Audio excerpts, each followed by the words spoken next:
I think it's lovely to know that you grew up in a community environment, which we can definitely see that that's why you are so, you know, grounded, rooted, and you feel so much for the people. You mentioned that there was a transition from your humble background in your village to the city when you had first come. It was a bit too much for you to take in.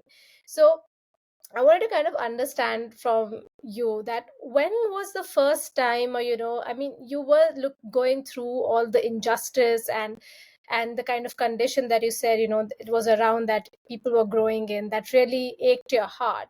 But when was the first time, if you really remember, that it really stung you so bad in your heart that you felt, no, I can't just be thinking about it and feeling sad about it.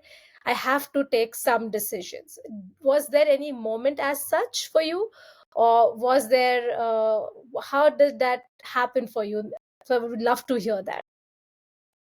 Yeah, that's an interesting question. And I think one scenario popped in mind. I don't remember exactly how old I was, but I'm thinking about 15 years old. I'd gone to the hospital with with my mother, and we were seated in the waiting area. So our health centers, when you reach, you have a waiting area where you all sit until they call one by one. And there is this lady who walked in with 4 children, and they were all sick at the same time. Oh Like the no. mother was ill, and the 4 children were ill. And then the health worker comes and it's like, who is the patient? And the lady's like, all of us. And the health worker was shocked. It's like, how come all of you are sick? Like one mother, 4 children. The husband was obviously absent from the scenario. And she's like, one of the eldest has malaria, was the first to get infected like with malaria, and then she also got a fever. But then the distance from their home to the facility was a very long distance where I don't know how to translate it, perhaps uh, actually $1. It costs $1, but that is a lot of money for Yep. someone in my rural community to afford the transport to the health center. So she was like, I had to wait because since it's malaria, I knew they were all bound to get it.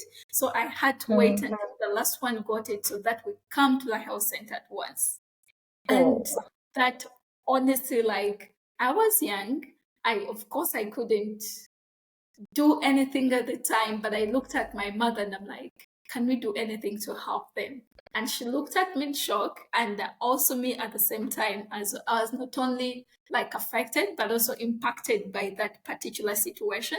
And when I went back to school, I began asking my teachers, like, how do we support people in the communities to be able to access health care?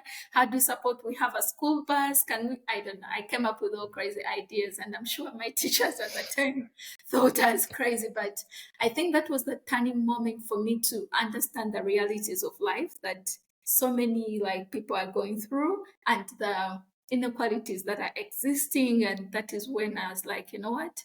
I need to do something. I need, in my child ways, in my humble ways, I started mobilizing my peers in school to like I asked my peers, anyone who can donate anything, either food or soap or whatever, for giveaway to the communities. And that was my first, I would say, community charity event that I did.